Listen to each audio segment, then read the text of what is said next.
والسلام على رسول الله وعلى آله وصحبه أجمعين. أما بعد, Assalamu alaikum wa rahmatullahi ta'ala wa barakatuh. Brothers and sisters, let's get started with our Q&A marathon tonight by the permission of Allah subhanahu wa ta'ala. This book here is called Al-Rakaiz al-Asasiyya li Talib al-Ilm. Al-Rakaiz al-Asasiyya li Talib al-Ilm is a small treatise, manual, pocketbook called Al-Rakaiz al-Asasiyya. The most important fundamental points, the main points, li Talib al-Ilm, for the student of knowledge.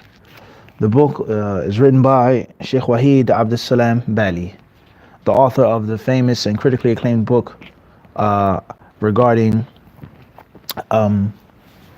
sharp swords, right, against sorcerers and magicians. The book has been printed, Allahu Alam, how many times in Arabic, translated into English and other languages as well. Anyone who knows about the book knows how popular the book is in the Middle East, overseas, in Medina. Here, the book was originally a lecture, if not more than one lecture, and it was compiled and put together. This print was from 2001, and I'll say it's a relatively rare book, meaning it's underrated and it doesn't get as much attention as other lectures and books do on the topic. It's very informative. It's small, but it packs a powerful punch regarding some of the most important things that the student of knowledge should focus on, and some of the things that the student of knowledge should avoid and stay away from, along with a few subtle benefits that you may not find in bigger books or other lectures on the topic. So if you come across the book, inshallah ta'ala, pick it up, and there you go. Wallahu alam.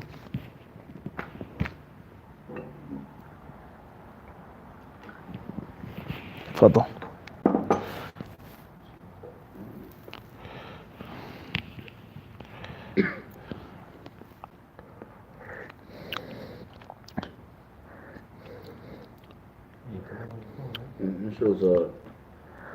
Initials FA from London,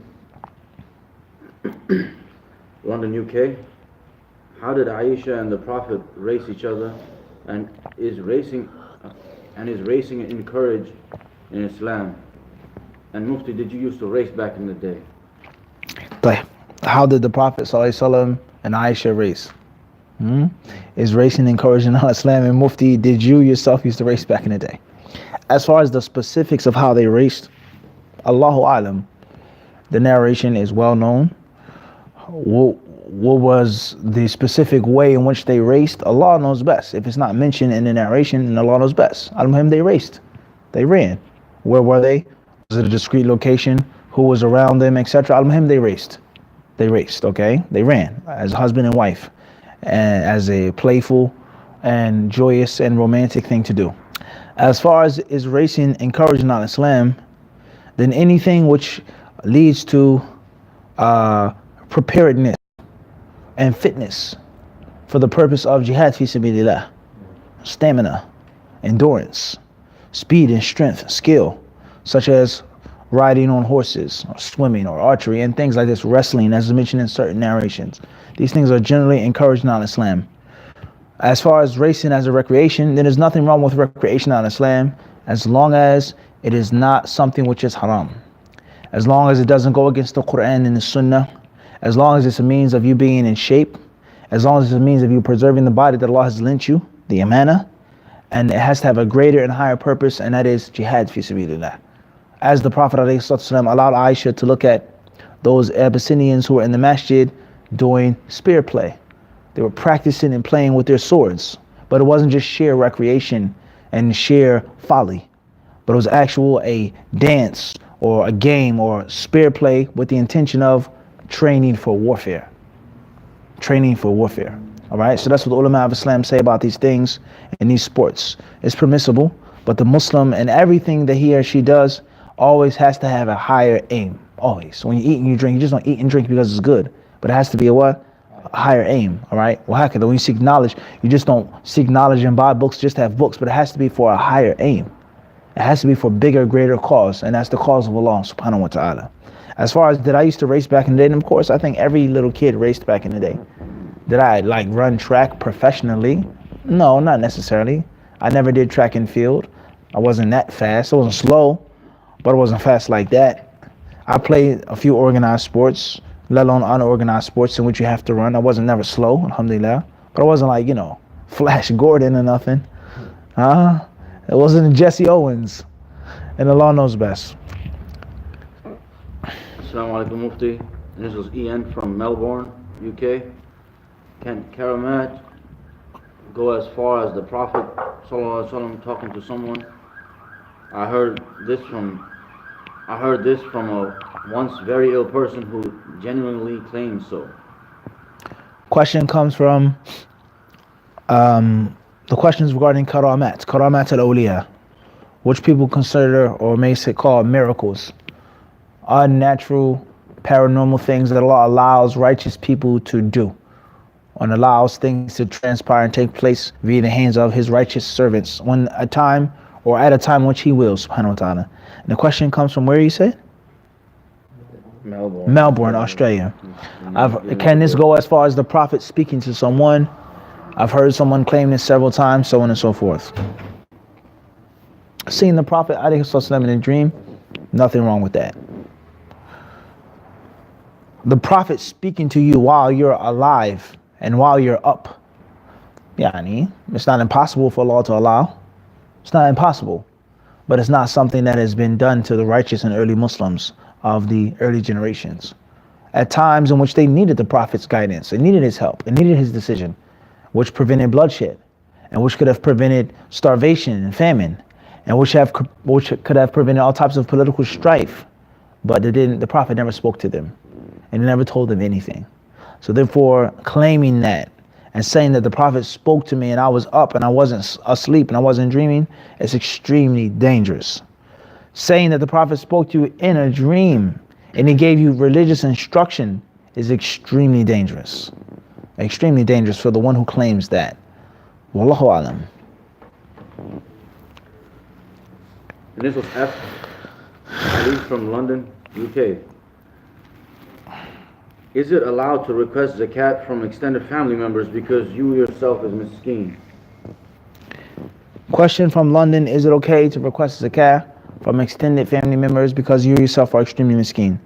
The ulama of Islam, they say it is permissible to give zakat to your family member or your relative, but with conditions. With conditions. The first condition is that the zakat cannot be given as a means of escaping mandatory maintenance. Mandatory maintenance. And that obviously only applies to someone whom you have to spend upon. Someone whom you have to spend upon. As far as a relative that you don't have to spend upon, then that's a different story. So let's say, for example, your son or your wife.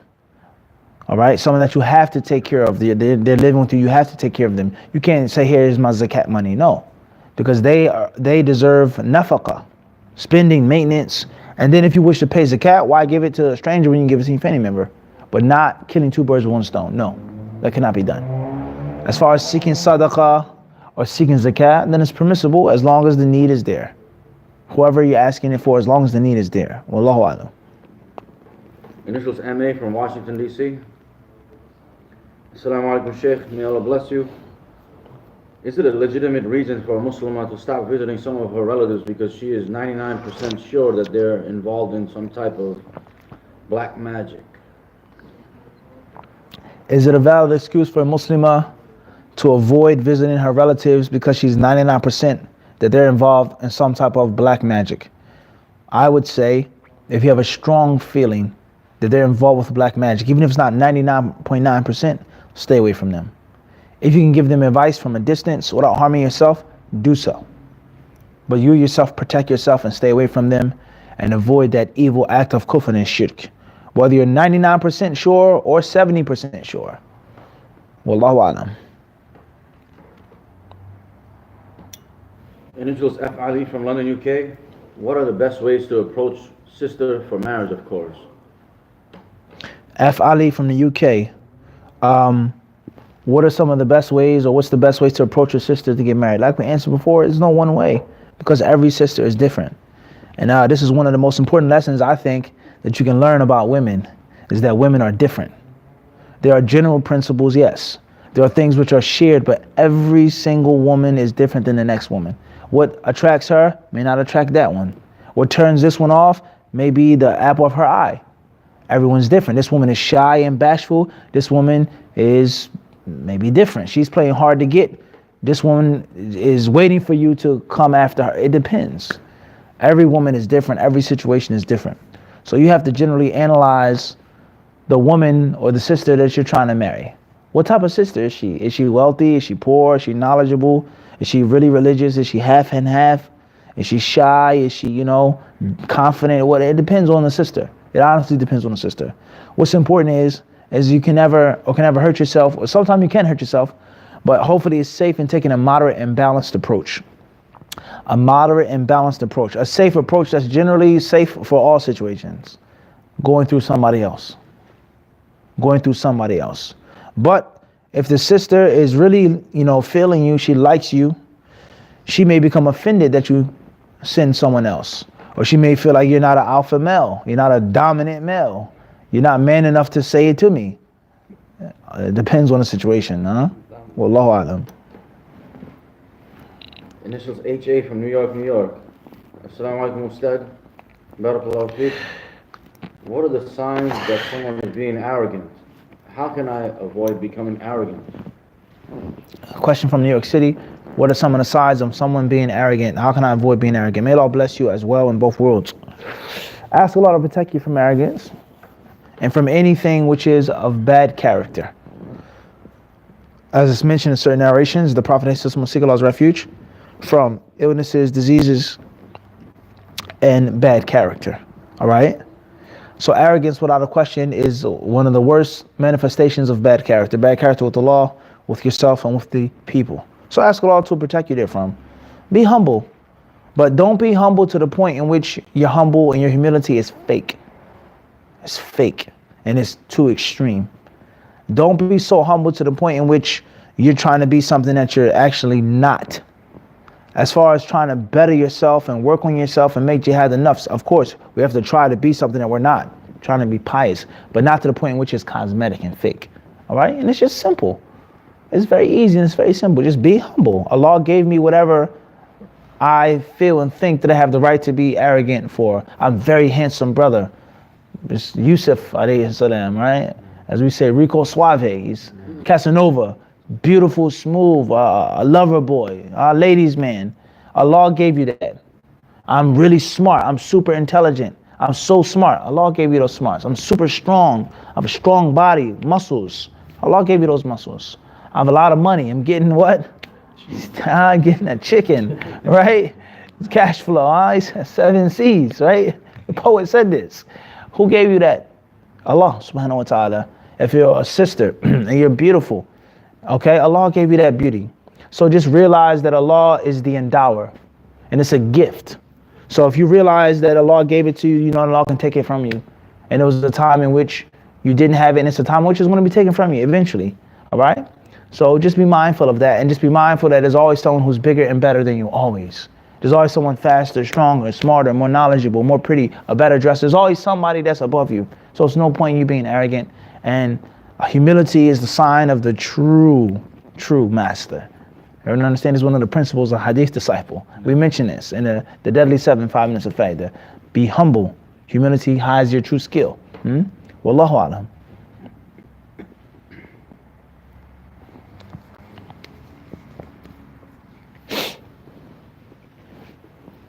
Fadl. This tea, alhamdulillah, was given to me by some of the disciples in the UK. The name of the tea is called Geisha Getaway. So I'm not making this up. You saw the Goya beans? Where are the Goya beans, Nafis? That's why I wanted you to leave them on the table. But you don't listen. The Goya beans are an eternal monument of we don't what? Make things up. Huh? It's called what? Geisha Getaway. Alhamdulillah for that. Tayyip, Father, with the next question. Alhamdulillah, may Allah reward the brothers and the sisters in the UK. We got a lot of good tea there. Well, alhamdulillah, the brothers and the sisters, they give us some real good tea. And alhamdulillah, it's only, not only is it nice to get a gift, but alhamdulillah, and the people to show their, appreciation and their love and their respect. We really, honestly appreciate that. But the sheer fact that someone gives you a gift that they know is dear to your heart. You see what I'm saying to you? And obviously, I had to watch a lot of videos to know how much we love tea. Oh, subhanallah. If you guys could only smell this. Huh?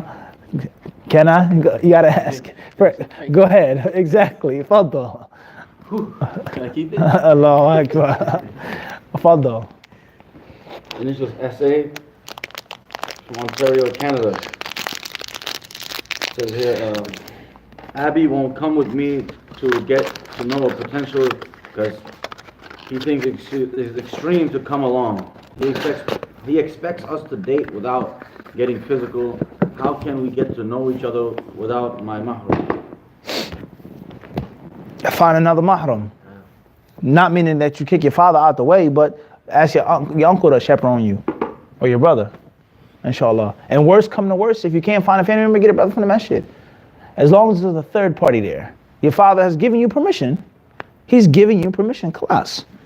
I don't mind you talking to him. He's saying go ahead and date with him, whatever, billah, this and that. Not make zina, get to know the brother get to know you. So therefore, make sure you have a third party with you, inshallah. Worst come to worst, if you had nobody to chaperone you, make sure that's in a public place.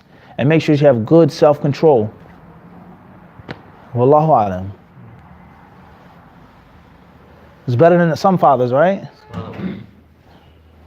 Can I have my cup back, please? Can I try? Go ahead.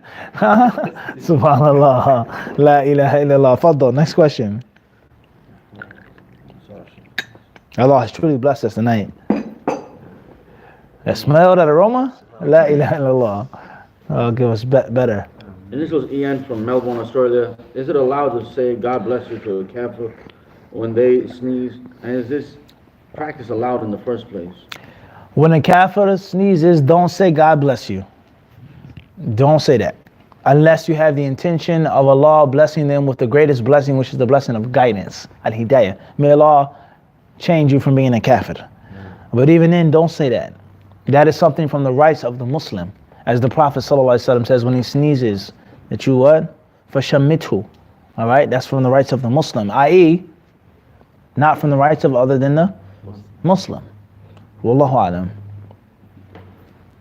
Initials EN from Melbourne, Australia. What's the ruling on men curling their hair? The reason being that they have super straight hair, which makes it hard and disturbing for them to grow it long. Question regarding men curling their hair. They have super straight hair and it's difficult for them to grow it long, etc. It depends what you mean curling and what's the purpose of curling the hair. What is your plan on growing your hair? How long do you want it to be, and what style are you wearing your hair? And most importantly, what type of brother are you? You don't have to be a super duper macho man type of tough guy brother, but having very long hair. And there are some brothers which may be a little feminine, or they're not just that rigid. It's just not a good look. It's not what? It's not a good look, all right? So you have to be mindful of that, all right? So as we said last week about colors, like red, there is no just one ruling on colors, okay? But it's about the style, how the color is worn. You see what I'm saying? The same applies to the length of a man's hair. There are people who have short hair, which are very feminine, unfortunately. And there are brothers with long hair, or people with long hair. Now Muslims are what? Warriors. Vicious warriors. You understand what I'm saying to you? So it depends on how you wear your hair, all right? So why are you curling your hair? What's the purpose of it? What style is your hair going to be in? Is it some type of a style of a non-Muslim, a style of someone who's feminine, a style of a homosexual, or a generally accepted style that's masculine and manly? It depends on why you're curling it and what's the need of curling it to grow it longer. Obviously, my hair isn't long, my hair isn't straight, so I may not be able to relate to it. But that is definitely the general answer. You have to have a reason why you're trying to curl it. What's the purpose? And why can't it just grow long naturally? Wallahu alam. Wa alaikum salam. And this was AA from Miami, Florida. Assalamu alaikum, Sheikh. What is the proper meaning of not making distinctions between the prophets? Question from Miami, Florida. What is the proper meaning of not making distinctions between any of the prophets? Saying that one is a prophet and another isn't. We'll accept Isa, Jesus, but we won't accept Moses. Or we won't accept Muhammad. Or we'll accept Muhammad, but we won't accept Jesus. Or we'll accept Moses, but we won't accept Jesus or Muhammad. That's what's meant by that. لا نفرق بين أحد من رسله. In which we disrespect others and put down others. And put others on a pedestal which is above the pedestal that Allah may have given them. We accept all of the messengers. And we believe that some of them are better than others. تلك الرسل فضلنا بعضهم على بعض.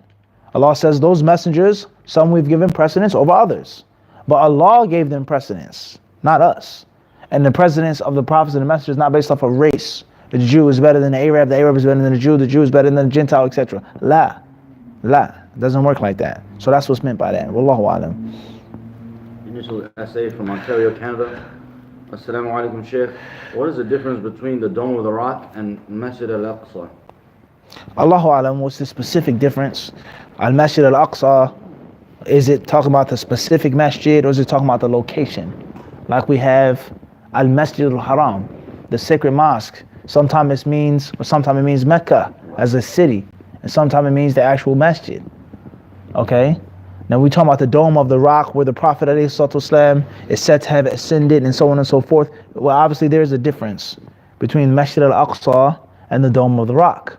Alright? Masjid al-Aqsa is mentioned in the Quran. It's mentioned in the hadith of the Prophet ﷺ in general and in a specific way. Al-Masjid al-Aqsa, the area or the actual masjid. Was the Dome of the Rock mentioned in the Quran and the Sunnah, or was that something placed and honored by the Muslims later on? Everyone understand this? Wallahu alam. Wa alaikum salam wa rahmatullah. Nice hat, mashallah. Initials AA from Miami, Florida. Can we make wudu whilst the shower head pours water all over the rest of our body? There's nothing wrong with that, inshallah. There's nothing wrong with that, bidnillah. That's fine. Queens, New York. Initials ZT. Where is jihad right now? Question is from Queens, New York. ZT, initials. Where is jihad right now? Jihad is everywhere as we speak. There's no one place in which jihad is or isn't. Because there are different types, different levels and categories of al-jihad fi sabilillah. Sometimes the jihad is physical, without a question. But there are different types of physical jihad. Jihad against the kuffar, jihad against the munafiqeen, jihad against the people of innovations, jihad against the sinners. There's different types of physical jihad. You may make physical jihad against an oppressive Muslim. Alright? Maybe jihad with nafs. Maybe jihad with ilm, with da'wah. It all depends. It all depends. As far as overseas, in the Middle East, the fighting that's going on in this country, that's a long discussion that we don't need to have right now. Huh? Wallahu alam. Initials EN. Assalamu alaikum, Mufti from Melbourne, Australia. When buying a car, is it considered riba if the price of the car is raised from the original because the money is paid in installments and is not a necessity? Bi-idhnillahi ta'ala, if the installments are known and if the additional or the raised price is known and there's a need, hopefully there's nothing wrong with doing that. With the condition that it doesn't go up and go down, it does not fluctuate. This is a set price. The car is now $30,000 with a 3-year span. It used to be $25,000 or $20,000 up front. It's one thing. As long as it is known and established and set. That's in brief. Wallahu alam. Initials OS, Columbia, Missouri. Assalamu alaikum. How does one respond to non-Muslims who say homosexuality is okay because they aren't hurting anyone? How do we respond to non-Muslims who say homosexuality is okay because they aren't harming anyone? I mean, you know, hurting or harming anyone. At the end of the day, yeah, I mean, how do you begin talking about something like this? We live in the United States. We live in Australia. We live in Canada. We live in the UK. All right? We're not living in Islamic lands. We're not living in Muslim lands. We live in secular, nominal societies. all right, in which there's a mixture of people, religions, races, cultures, ethnicities, and most importantly, social classes. And this is a time which was never like, it was never like this before in the past, all right? The modern world is very, very, very different than how things were back in the day, in which people of one race didn't mix because of class. We're of the same blood, but you're wealthy and I'm poor. You're noble and I'm a peasant. So it wasn't so much mixture that we had, all right? A time in which so many different races live in one place. It wasn't like that back in the day. There were always cities and places of multi-cultures or cultural background, ethnicities, but not on a scale like it is now. Not on the scale like it is what? Now, in which every single town, every city, every major metropolis is like that, right? The concept of Islamic orientation. And this goes to show you how solid many people's minds are with regards to certain fiqh issues, all right? Learn the madhab of your country, learn the madhab of your city. What is the madhab of the United States? Khalid, what's the madhab of New York? Hanafi, Shafi'i, Maliki, Amali. There is no one madhab because there's so much mixing of Islamic orientations. In certain sections and pockets, this masjid is predominantly Hanafi, yes. This community is predominantly Shafi'i, no question. But there is no city in which everyone is on one madhab in the Western world like that, all right? Let alone is aqidah, different positions, different stances. People are mixed. They're mixed. And the same applies with homosexuals. The same applies with homosexuals. So a homosexual may be your employer. Your boss may be gay. Your customer may be a homosexual. Okay, a police officer or someone working at the airport or whoever. Allahu Alam, what can you do? If they aren't harming anyone and they're professionals and they're doing their job, alhamdulillah for that. And from that aspect, there isn't anything wrong with it. It's a normal human being like his person, heterosexual, straight, whatever word you want to use. What's the difference? Your sexual orientation has nothing to do with me getting my tire changed. He's a good mechanic. Thank you very much. Have a great day. Here's a tip. Class. I don't have to ask you, are you gay before you go under my car? That doesn't concern me. If you fix my car the way you're supposed to fix it. Mercedes-Benz, huh? You may call the parts section and somebody may pick up who's gay. Allahu Alam. In Manhattan. Only Allah knows, akhi. Who may be speaking when you call that number. Al-Muhim. Land, air, and sea, right? At the end of the day, what do you mean by that? They're okay, because they're not harming anyone. They're not calling, I have gay neighbors, for example. They don't bother my children. They're not calling my children to be gay. They're basic good neighbors. From that aspect, there's nothing wrong with them. My religious belief, my religious conviction, that's a total different story. But we're in America, we don't have to discuss religion.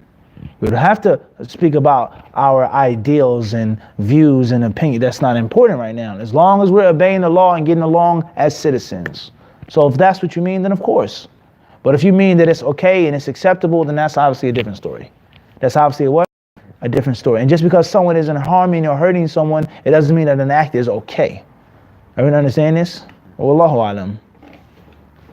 Nicholas T. from Toronto, Canada. How should I advise a young family member involved in selling drugs? Advising a young family member involved in selling drugs. Just tell them about the reality of selling drugs in the street life. And it's okay, it's fun, it's cool, it seems heroic and romantic. As we said in the khutbah, silent murder, right? It's romantic until the bullet rips through your abdomen or whizzes past your head or through your neck. It's fun until you're in jail for the rest of your life. It's fun until they come looking for you and they kill your little brother or your little sister.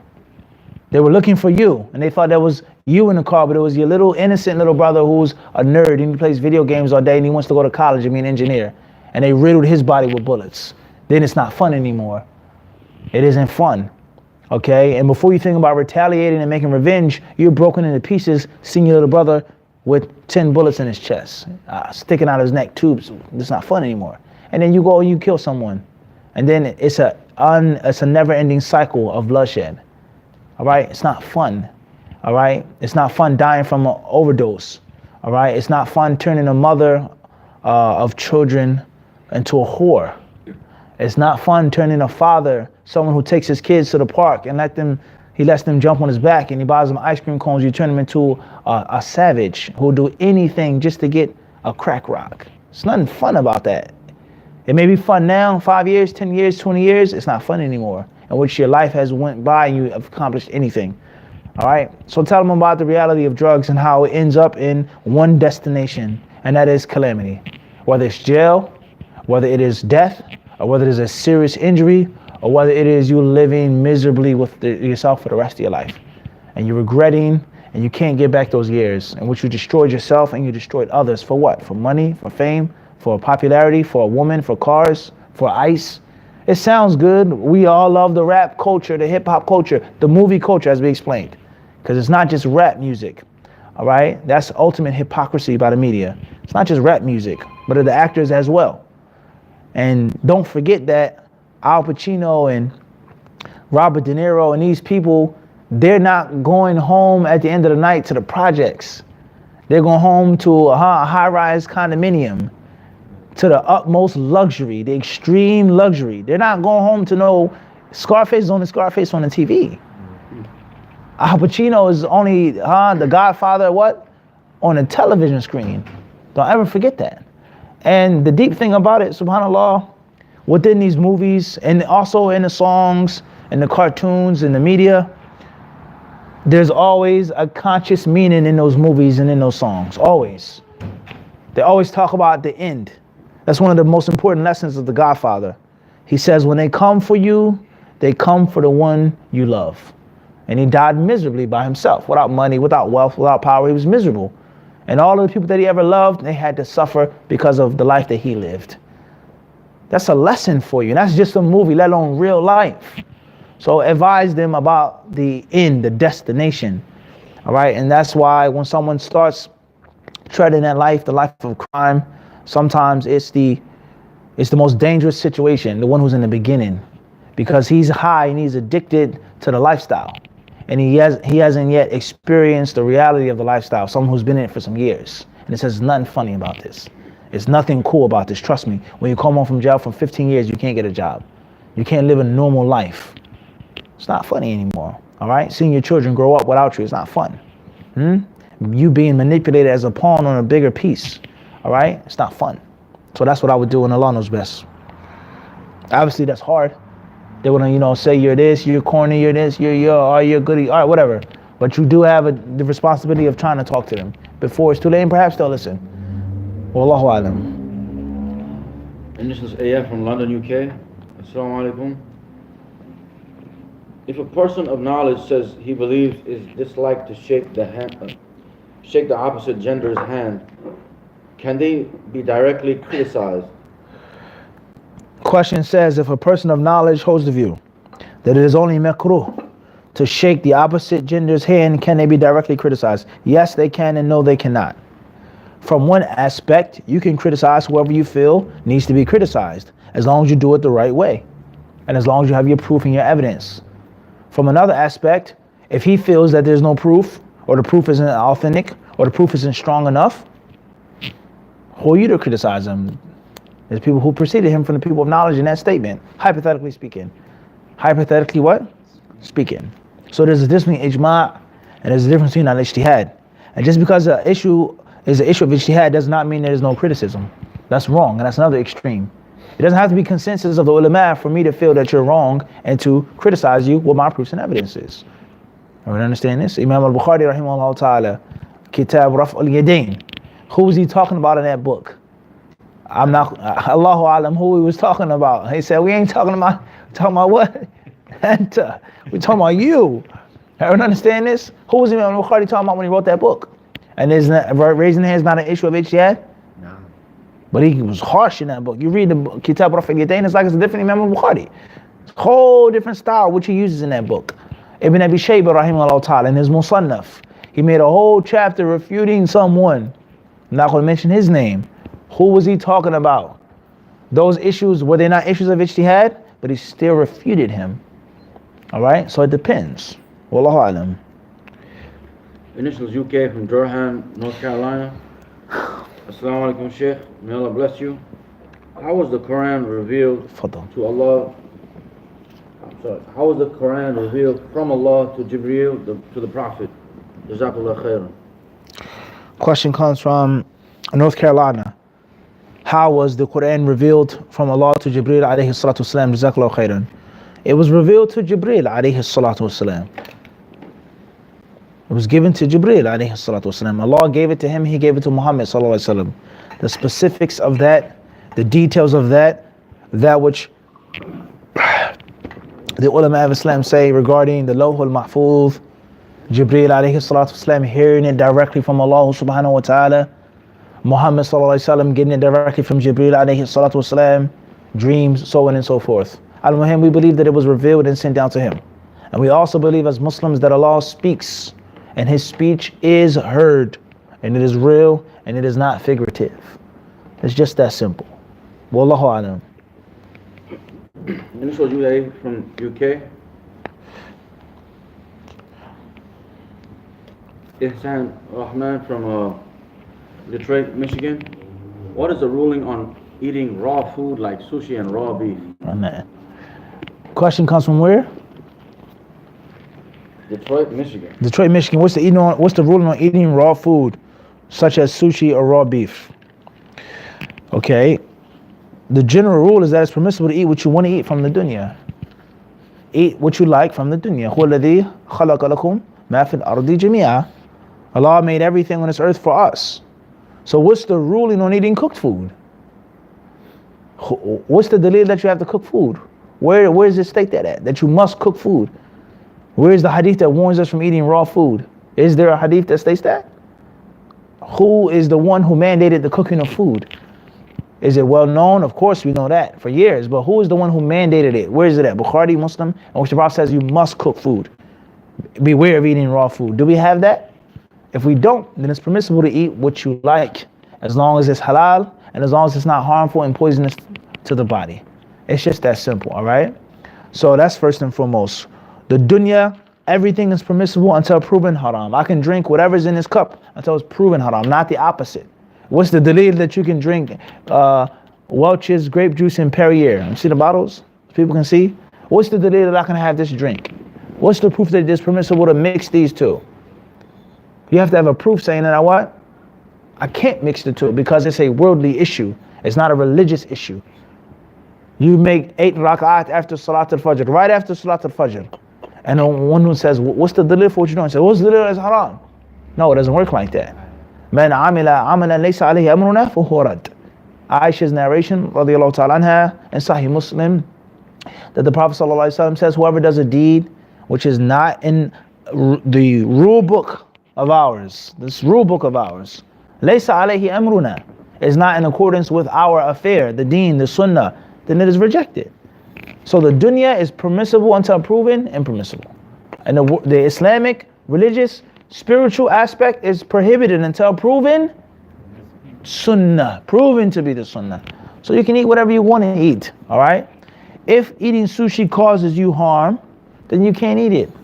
If eating raw beef causes you harm, then you can't eat it.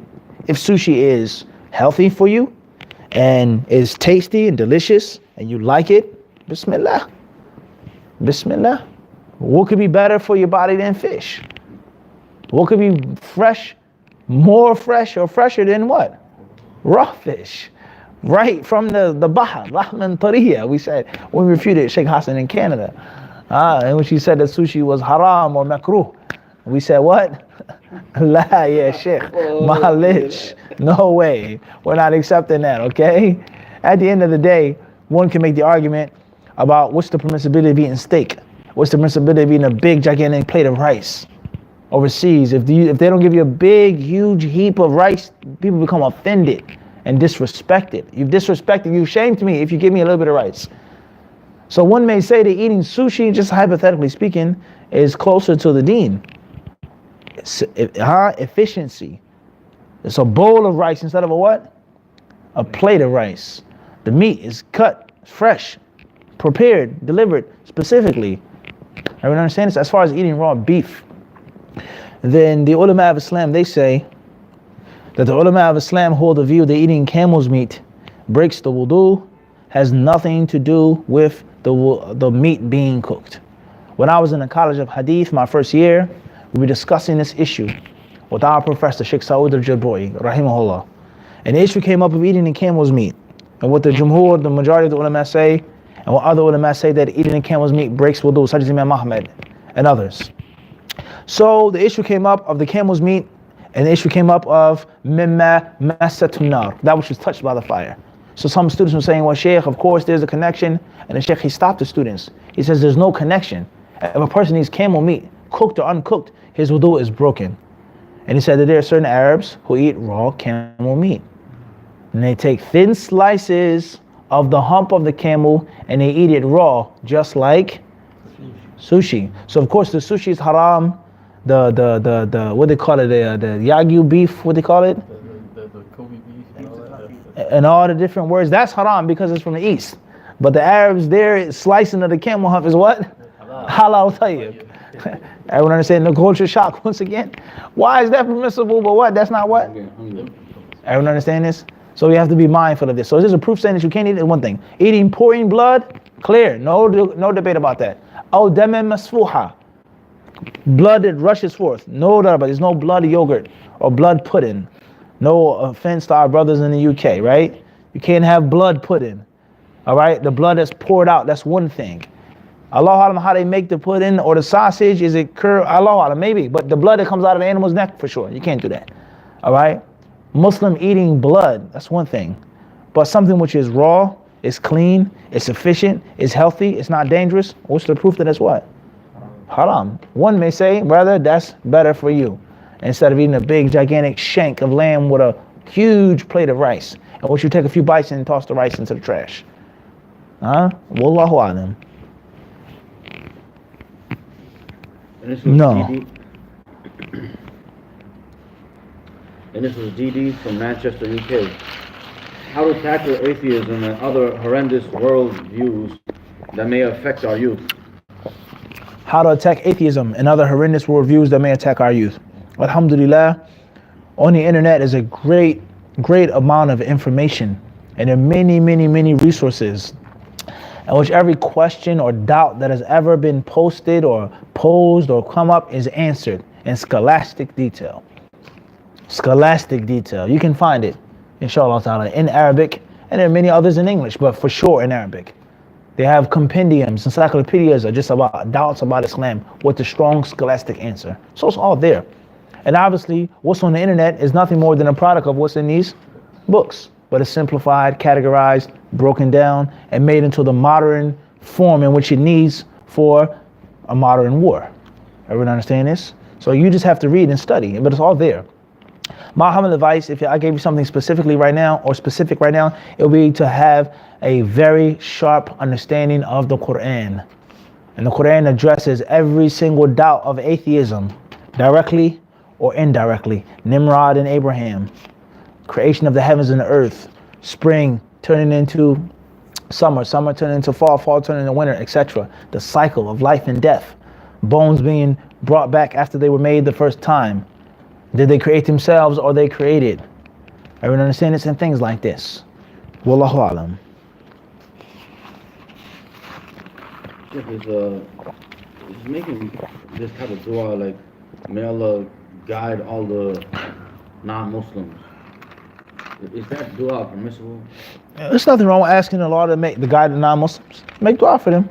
Like everyone. Have compassion for the created beings of Allah. But the reality is everyone is not going to be guided. The reality is everyone is not going to be guided. Let alone the fact that there may be a non-Muslim who's a great tyrant and a great oppressor. And it may not be appropriate for you to make that dua, especially publicly.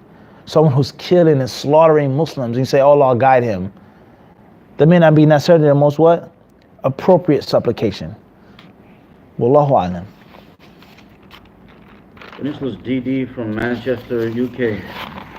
Why sometimes in different copies of books, different wordings of hadith in one copy is different to other copies / print, like Qari Hadith Nawawi, making revision with someone difficult.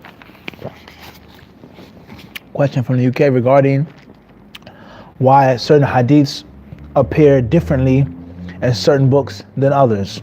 The answer is very simple. Imam al-Nawawi rahimahullah ta'ala, he compiled his book.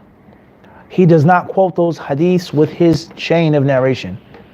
Imam al-Nawawi rahimahullah is going into Bukhari and Abu Dawood and Muwatta and quoting and placing the hadith in his book. He may do this from his memory, or he may do it from the actual book. The version that he heard from his teachers may have a few small discrepancies from the version that another scholar heard from his teachers. When the Prophet ﷺ said something, there were hundreds of people listening sometimes more than that. He reported the full version, you reported the summarized version. You reported it verbatim, you may have reported it taking or giving, so on and so forth. These are different reasons behind this. What's important is that if you want to study a small metin, you study it as it is. Study it as it is. And as you go from book to book, metin to metin, and you gradually mature and progress, you learn how to do away with training wheels. And you learn how to do away with the helmet and knee pads and elbow pads. You don't need those things anymore. You learn how to ride the bike without no hands. You do a wheelie. You do tricks on a bike. You learn more and more. You go back to the direct source. And you understand how vast knowledge is and how much difference and discrepancy there is in certain issues. But that's not the job of the beginner. The beginner is supposed to ride with the training wheels, with the pads, with the person guiding them along the way. And then you gain your balance. Then you gain speed and so on and so forth. It's very important when it comes to studying any discipline, especially that of hadith. Wallahu alam. Initials DD from Manchester, UK. In courting for marriage, do you have to inform of defects or deficiencies? And what is one? Is FGM considered one? Jazakumullahu khair. Tayyib. The question is from where? Manchester, UK. With regards to informing your potential spouse, or the one who's courting you, or you may be courting him, sometime the sister courts the brother, that's not strange or unusual. Do you have to inform the person about defects? And is FGM one of those defects? Yes and no. Certain defects, yes. Other defects, no. If it's something which is normal, something which is customary, there's nothing wrong with it. I have this scar, or I have this small ailment, or this small issue, mashi. I have this stretch mark, something so simple. But if it's something which is unsightly, something which is abnormal, and something which could possibly be a spoiler to someone's pleasure and someone's interest in you and attraction to you, then of course you have to tell them. Obviously, something like FGM is not a small, simple issue. Not only is it an issue which is maybe normal or abnormal, but it's something that is the center of intercourse, a woman's private area. It may be something done to her of mutilation or circumcision, whatever is done or called, which prevents him from even having intercourse with her, or prevents her from enjoying it, or prevents this or prevents that. So of course you tell them. And the same applies to a man's private area. Something may have happened to him. He may have had an accident, or he may have a dysfunction or an ailment which prevents him from doing this and having that. That's a major issue now. All right? Obviously, sexual intercourse is not everything in marriage, but it's a big part of marriage. And anyone who says that it's not a big part of marriage is a liar. Is a liar. He's not being honest. They're not being honest. It's a major part of marriage, okay? From several aspects, Islamically and worldly. All right? So if it's something which is going to prevent a person from getting a basic pleasure and enjoyment, that's one thing. Or if it isn't something that's pertaining to one's private part, such as your skin, or some type of mental illness, or something which is a major problem, of course, you be upfront, be transparent, and when you do that, that's what a barakah will be. As the Prophet ﷺ mentions about the two people making a trade, for in Allah, the Prophet ﷺ tells us if they're truthful and if they're honest, if they're upfront, they will have blessing in their contract. And if they're deceitful and dishonest, and they're not upfront, they're not clear, muhiqat barakatu bay'ihima, the hadith says. The barakah of their transaction will be what? Stripped away. And the same applies to one's marriage. Just be mindful of how you do it and at the right time. Don't tell somebody about something that you're not even sure that you want to marry, because you're giving unnecessary information to someone that you're not even sure you're going to have a relationship with.